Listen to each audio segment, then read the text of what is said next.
So what is the concept that we're going to talk about today? Yeah, routines and habits, and how they can work to help you, but also how they can work to hinder you. So looking at, what habits have you got, what's giving you good results, what's not giving you such good results, and then how do you change them if you're not getting the results you want? And because it's so important to us that we make this real for people. So can you tell us about when routines have worked for you, experiences that you've had where they've really worked for you? Out on the Atlantic at the start of the row, you had 3,000 miles in front of you, another 10 to 12 weeks where I knew I wasn't going to see another soul. And I'll be honest, in that first 2 weeks, I did not think I could do it. It just felt too big, too massive, and too huge a thing to ever accomplish. And then I had to kind of work out how am I going to get through this? What can I do? And I found the key to that was routine. So it was about not thinking about the overall length of time, the overall challenge that I had in front of me. It was just about taking one day at a time and following a routine. And I tweaked and adapted that routine. It probably took me another fortnight to find a routine that really worked. But I started that I would get up at a set time every day, even down to when I got up, I would then, clean my teeth, use my deodorant, check my chart plotter. By 20 minutes later, I would be on the oars, and I structured my entire day all the way through. And it worked so well in that I lost track of days. I just followed my routine. So I'd get to the end of each day and it'd be right, now it's time to go to sleep. Tomorrow, I just get up and I just follow the same routine again. And that created some habits that meant I stayed healthy, I stayed strong, and I kept rowing, which was what I needed to do to get to the other side. And that routine was my absolute saving grace. And I think people have struggled with routines with this because your normal routine has gone out the window. So we have to create a new normal now. That takes time, but you've got to start with that routine and then keep following it. And I'm starting to feel 3 weeks in, I'm starting to go, okay, this is just how life is now. So when you were just going back to being on the Atlantic and this routine, one of the things that you said was, I kept sort of tweaking it. What do you mean by that? So is it that we have a routine and we've just got to stick with it and go with it and do it? Or is it that we can change it? And how do we know whether we're just letting ourselves off the hook and making life easy for ourselves? How do we know? Yeah, that's a really good point. And I mean, again, looking at the situation we're in now, I started 2 weeks ago to go, right, I need a new norm. I need a new routine. So I started trying, getting up at this time and I do this amount of work and then I walk my dogs but then the clocks changed. And so suddenly I was like, oh, that doesn't work anymore. So I'd go, okay, maybe I'll try getting up at this time and then doing this bit of work and then doing this. And so I've changed my routine until I found something that's really worked. And I think that's the important thing. If you create a timetable, you create a routine, and then you're so fixed that you have to stick to it, but it's not really working for you, the chances are you're going to lose the motivation for keeping going with it. So I think routines and habits are very much about reflecting and reviewing and going, okay, that bit's working, so I'm going to keep that bit, but that's not working so well. So how can I tweak it, adapt it to make it work better? So you change it and then you review again. And if that and that are now working, well, I keep them, but I still want to change that a bit. And that takes time. And that's why for me personally, 3 weeks into this whole lockdown, I'm starting to go, okay, I'm getting used to this now. And the days are passing a whole heap quicker, which is great. So how often do you tweak it then? Is it like a daily reflection? How's it going? Or how do you actually do that in practice? I think that's individual to everybody. You might be lucky and hit on the right routine first day and you go, yeah, this works for me. It's not being scared to change things. but you're really right in what you say about that's not letting you off the hook. It's not a case, because people doing their home workouts, that takes a lot of motivation to get off your bum and do that in your own home or in your own garden. So if you start going, oh, that's not working because I'm finding it really difficult, no, you've got to create the habit. But I guess it is about, like, the clock's changing. Well, actually now I want to walk my dogs later because I love walking when the sun's setting. So I'm going to actually have my tea a bit earlier and I'm going to walk my dogs later. So I think it's not making excuses, but being honest with yourself and just going, okay, and trying it. So well, I'm going to try it like that. Oh, I tried it, but actually I preferred how it was before. So I'm going to go back to that. So that doesn't give you a great answer, but the answer is there's no set answer, but you've just got to be open and honest with yourself and be prepared to, if things aren't working, review and reflect without making excuses. Yeah, it's making me think about following your energy. So I'm not a person who is good at routine. I get bored really quickly. So I never do the same training course twice because I just can't, I don't enjoy repeating things. So I'm thinking, well, how can routine help me? Because I think it does help me, but it's trying to go, well, how do I make it so it follows my energy? So just something I heard then that sort of spiked me up was when you said, well, I like walking my dogs with the sunset. It's like, that wasn't part of my routine, but that's what I love doing. So I'm going to plug it into my routine. Yeah. And I think, so when I've learned more about routine, it's because I've done stuff that I know when I do it, I love it. It's not that it's a chore. It's like a real passion of mine, and I haven't had enough, only have enough room for it if I put it into my routine. I think that works with the things you enjoy, and if you enjoy them, there's an instant motivation there for it. And motivation is the key to everything. If you haven't got motivation, it's very, very hard to do stuff. But with the home workouts, I've been lacking motivation because I'm in a dirty little calf pen. I haven't got the right kit. I don't really feel like I'm achieving what I was when I went to the gym. But I know the motivation is the outcome. I don't want to lose the fitness. I'd worked so hard at gaining my fitness. So yes, I don't want to walk up there and go and lift water bottles or I'm using straw bales and tires at the minute to do things. That's not how I want to train. And I'm not motivated to go up there, but the motivation of not losing my fitness is enough to still make me go up there and do it. So there's that real motivation towards, I want to walk the dogs in the sunset, or the motivation away from, I don't want to lose my fitness. It doesn't really matter as long as it makes you get off your backside and go do it. So it's so individual, and that's where what I do will be different to what you do, and everyone's got to do what's right for them. So, Kelda, when has it not worked for you? Is there any sort of time, or do you know of people at the moment where routines you can have good and bad routines, I'm assuming? Yeah, I mean, I have spoken to quite a number of people that are getting into bad routines, bad habits. I hate using the word bad, unhelpful. So I spoke to one girl the other day who's not getting up till 5, 6 o'clock in the evening.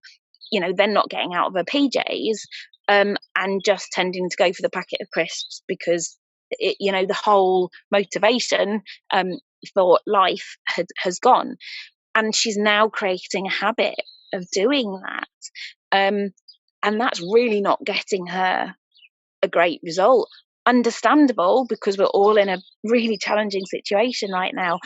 So for me, the importance is recognizing when you're starting to create an unhelpful habit, taking responsibility and doing something about it. Which feels easier said than done. So what is your experience of how we do change our unhelpful habits? I'm kind of laughing as you say that, because there's a story that I tell. It's an analogy really, but I think for me it makes it so clear how to start changing unhelpful habits. So we're going to have to use our imagination a little bit here. I have done a drawing. This is my blue Peter time. I'm not an artist, by the way, but I don't know. Can you see that? Yeah.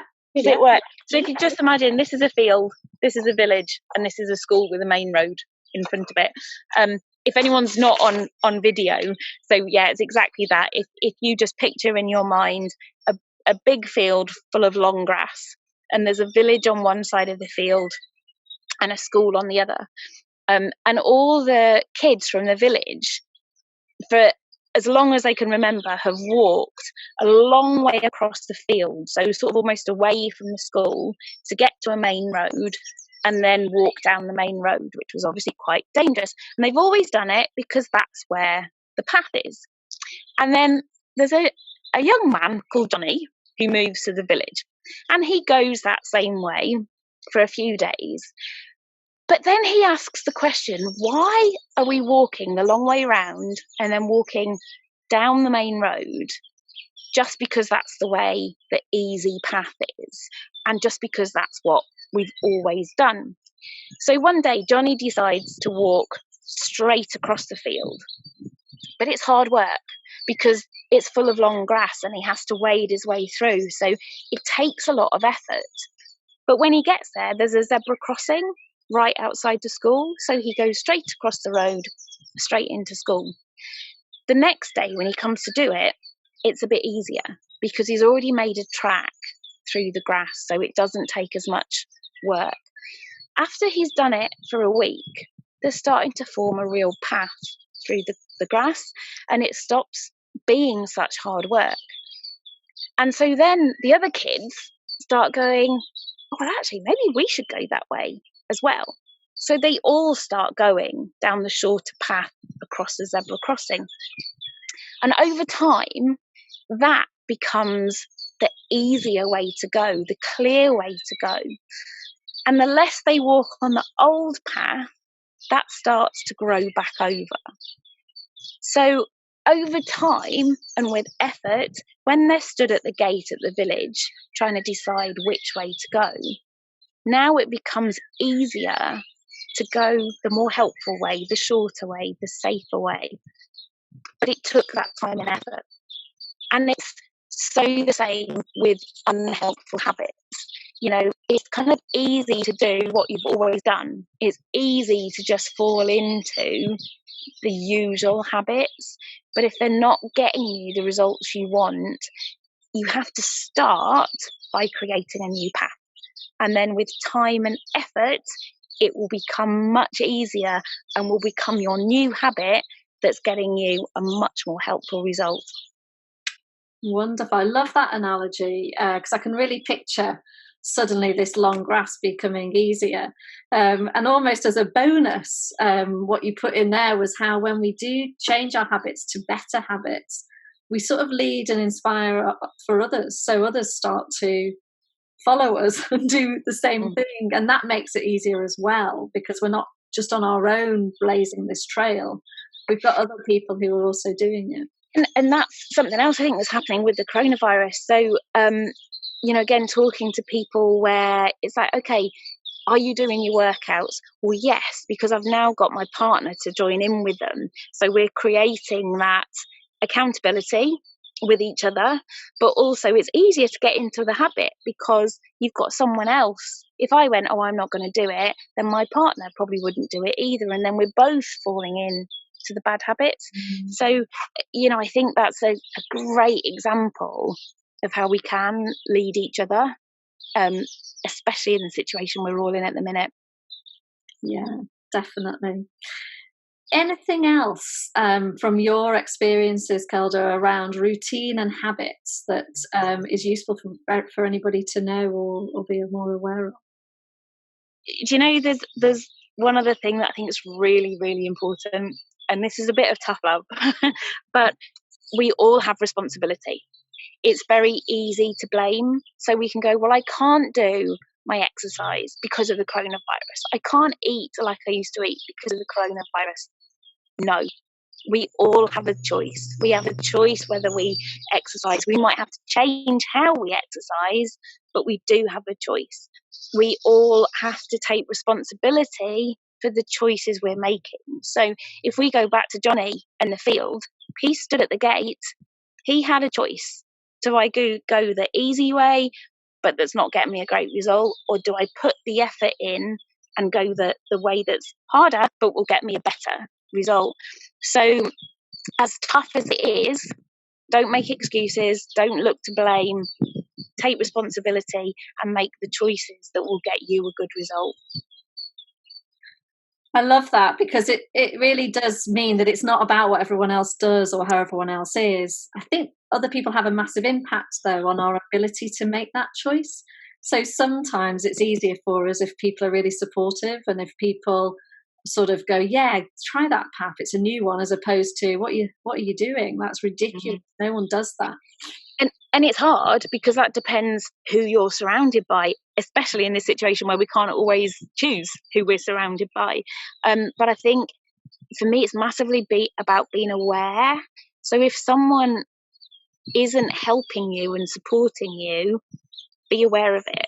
And again, you can then make a choice not to be affected by them, because that's back to, we can't control how other people behave, but we can control how we choose to respond to it. So we can choose to support others and not be that person. If people around you aren't giving you the support you need, that sucks. But that's their problem, not yours. And be aware that you don't have to be affected by them. It's tough, but you don't have to be. And you don't have to persuade them to do what you're doing, and be, because I think sometimes then you can come across a bit preachy, like I'm doing the right thing, you're not. And that makes them even more not want to support you. So there's something about just doing it in a way that's just trying it and seeing if it works, as opposed to being, the person who's fantastic. And I think that's exactly what we're saying here. I would hate this podcast to come across as something like, we're telling you what all the answers are and your life will be perfect if you do. Like, no, this is what I find works for me and has helped me. And I think if we can share some of that knowledge, learnings, but then everyone's got to take responsibility themselves and adapt it to fit in their own situation, their own lifestyle, their own personality. So they're just kind of like top tips, but then invent your own top tips as well. And Kelda, just going back a minute to the Atlantic, and I'm thinking about you. You've decided that routine helps you. You've tweaked it. You've got yourself back into, the routine's going well. But then one day you wake up and you just can't be bothered with the routine. Did that ever happen to you? No. I'm afraid not. But the reason why is once you create a habit, it becomes a habit. Mm-hmm. And so then it never even entered my head not to do it. And I think that's it. When they say it takes 21 days to create a habit, that didn't happen the first week. It took a lot more motivation. It took motivation the second week, but it got easier. And by the time, I'd got probably into my fourth week, I wouldn't have dreamt of ever not getting up when my alarm went off, of not following that routine and doing everything that was part of it. So no, it actually became really easy. So I'm going to take you to the bit when it wasn't easy then. So when it really took, you said it took motivation for it to become a habit. What does that mean in practice for you? Were you having to tell yourself stuff? How did you get or access that motivation? So it's a great question to ask yourself when you are struggling with motivation, because I'd say, I can't do this. I can't do this. So then I would almost get into a bit of a self, like you had two people in your head and you were talking to each other. So, well, what do you want, Kelda? Well, I want to see people. I want this to be over. Well, okay, how's that going to happen? Well, that's going to happen when I get to the other side of the Atlantic. Okay, well, what's the only way you're going to get to the other side of the Atlantic? Well, row. Yep, crack on and row then, love. So I think that two questions: what are the consequences of doing this? What are the consequences of not? two huge questions when you're lacking motivation. So right now, if someone's sat at home not wanting to exercise and not wanting to get out of bed, and not wanting to eat a healthy meal, okay, what are the consequences of staying in bed, not exercising, not eating a healthy meal? But actually, I'm going to feel bad about myself. My self-esteem is going to go down. I'm going to put on weight. My mental health is going to deteriorate. Okay, what are the consequences of getting out of bed and eating a healthy meal? And well, then I feel better about myself, and I start creating a routine. And my mental, which do you want? Well, I want to feel better about myself. There's your motivation. So I think if anyone's struggling to find the motivation, a reason for putting the effort into that routine, those two questions: what are the consequences of doing it? What are the consequences of not? Are massive, massive. And I think, from my experience, there's a huge, if I think about the routines and habits I've had in the past, when I fall off the wagon or I decide to not do them, I end up almost, it's like a slippery slope. It's like I've suddenly got on a slide and I'm sliding down, and now I've got to climb up a massive ladder to get back where I was. And I'm just wondering, what is your advice? So when you do just become the person that isn't highly disciplined and you sort of let go of your routine, what do you do? Does that mean you change your routine? Does that mean actually you just get back? Yeah. What was your thoughts? I don't think there's an easy answer to that one, because like we've just said, creating the routine is where the effort and hard work comes in. For me, it's about that accountability and responsibility again. Okay, you've fallen off the wagon, you've broken the habit, you've broken the routine. Only one person can change that. So it's back to about just taking responsibility and realizing that you've got to start again, and that means it's going to take a bit more hard work. You've got to put that effort back in again. But there's only one person can do that, and that's you. That's not an easy answer, because but I think it's an honest answer, because again, that there isn't a quick fix. A lot of the time people want, well, if I just read this book or I drink this drink and then I'll feel fine and it will be like, no, it takes hard work. That's the bottom line, is to get the results you want. It doesn't come easy. It takes hard work. So if you fall off the wagon, take responsibility. I've fallen off the wagon. That doesn't mean I can't get back on again, but it takes hard work.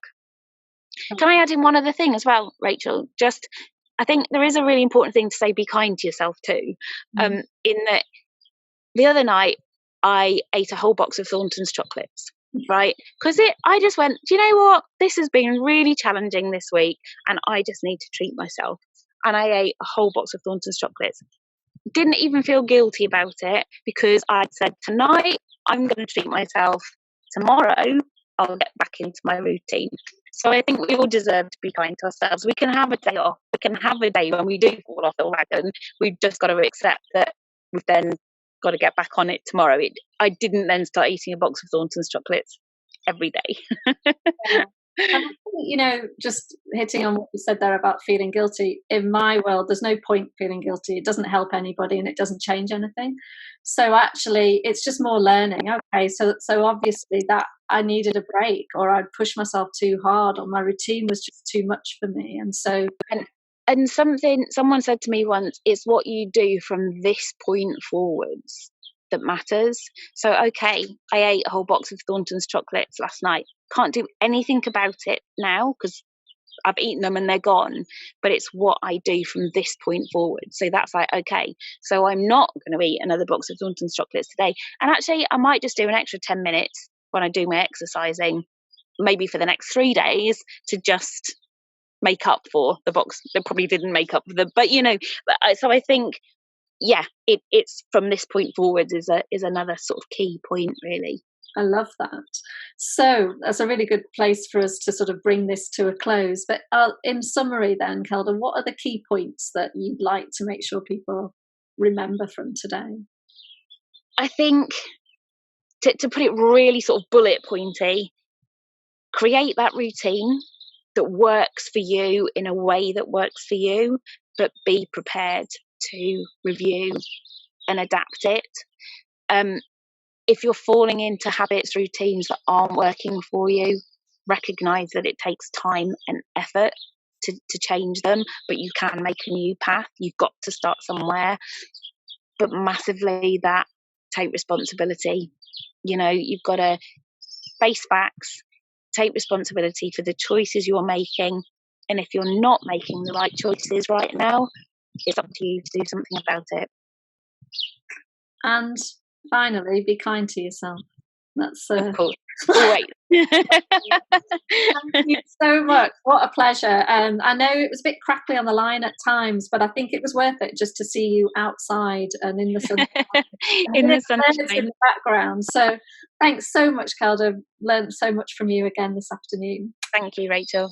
Bye. Bye.